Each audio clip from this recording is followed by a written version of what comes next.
रहे हैं अपना हिंदी व्याकरण का क्लास 3 का लेसन नंबर 15, जिसका नाम है निबंध लेखन। तो आइए प्यारे बच्चों, निबंध लिखना कैसे हमें लिखा जाता है और उससे संबंधित कुछ महत्वपूर्ण बातें वो सीखेंगे और निबंध लिखने की प्रैक्टिस भी करेंगे। निबंध लेखन एक कला है जिससे हम किसी विषय पर अपने विचारों तथा भावों को स्पष्ट रूप से व्यक्त करते हैं।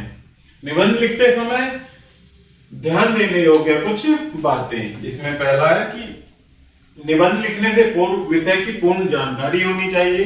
जिस भी विषय पर हम लिख रहे हैं उसके बारे में पूर्ण जानकारी होना। निबंध में लिखे गए वाक्य छोटे हों। निबंध की भाषा सरल, स्पष्ट एवं प्रभावशाली होनी चाहिए। विराम चिन्हों का उचित प्रयोग करना चाहिए। कोई एक विषय बार बार न दोहराया गया हो। तो सबसे पहले देखते हैं प्यारे बच्चों हमारा राष्ट्रीय ध्वज। इसके ऊपर हम निबंध लिखेंगे। आप इसको समझेंगे भी और अपने आप से इसकी लिखने की प्रैक्टिस भी करेंगे। तो देखते हैं, राष्ट्रीय ध्वज देश का प्रतीक होता है। हमारे राष्ट्रीय ध्वज में 3 रंग हैं। सबसे ऊपर केसरिया, मध्य में सफेद और नीचे हरे रंग की पट्टियां होती हैं। इसीलिए इसे तिरंगा कहा जाता है, क्योंकि इसमें 3 रंग होते हैं। मध्य वाली पट्टी जो कि सफेद पर नीले रंग का एक अशोक चक्र है। इसमें चारों ओर 24 किरणों जैसी रेखाएं हैं। ये आप देख सकते हैं डायग्राम के माध्यम से। स्वतंत्रता आंदोलन के प्रारंभ से स्वतंत्रता प्राप्त होने तक राष्ट्रीय ध्वज में कई परिवर्तन हुए, लेकिन बहुत समय से 3 रंग और बीच में चरखा यही हमारा राष्ट्रीय झंडा रहा। स्वतंत्रता के पश्चात चरखे वाला झंडा भारतीय राष्ट्रीय कांग्रेस का हो गया और 24 नीली रेखाओं वाला राष्ट्रीय ध्वज हमारा राष्ट्रीय ध्वज बन गया। हमारे झंडे में केसरिया रंग वीरता और बलिदान का प्रतीक है। सफेद रंग सत्य, अहिंसा और मन की पवित्रता का प्रतीक है। तो हरा रंग खुशखबरी का प्रतीक है।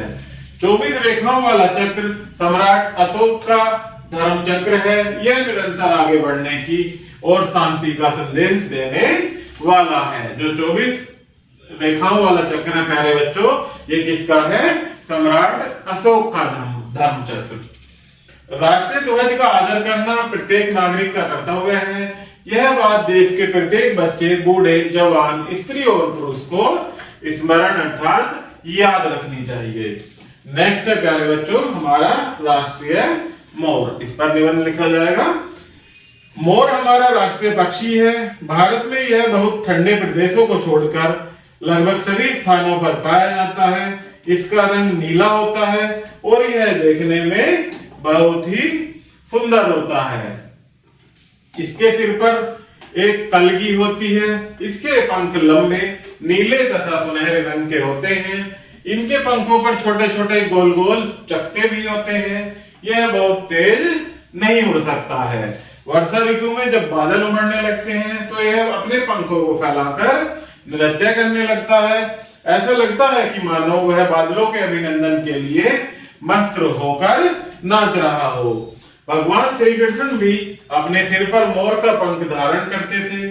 मोर के पंख से पंख भी बनाए जाते हैं। मोर सांपों का शत्रु है। आजकल हमारे देश में मोरों की संख्या कम होती जा रही है। इनकी रक्षा करनी चाहिए और प्रकृति के इस सुंदर प्राणी का विलुप्त होने से बचाना चाहिए। आगे देखते हैं प्यारे बच्चों बाल दिवस। बाल दिवस पर निबंध लिखा जाएगा। कैसे कि 14 नवंबर 1879 को प्रिय नेता पंडित जवाहरलाल नेहरू का जन्म हुआ था। नेहरू जी बच्चों से बहुत प्रेम करते थे। बच्चे भी उन्हें बड़े आदर से चाचा नेहरू कहते थे। जवाहरलाल नेहरू को क्या कहा जाता था प्यारे बच्चों? चाचा नेहरू। हम उनके जन्म दिवस को बाल दिवस के रूप में मनाते हैं। बाल दिवस पर बहुत से उत्सव होते हैं जो बच्चों से ही संबंध रखते हैं। शिक्षण संस्थाओं में नृत्य, गान, नाटक और खेलकूद होते हैं। दिल्ली के नेशनल स्टेडियम में बच्चों का बड़ा उत्सव होता है। बच्चे कई तरह के कार्यक्रम प्रस्तुत करते हैं।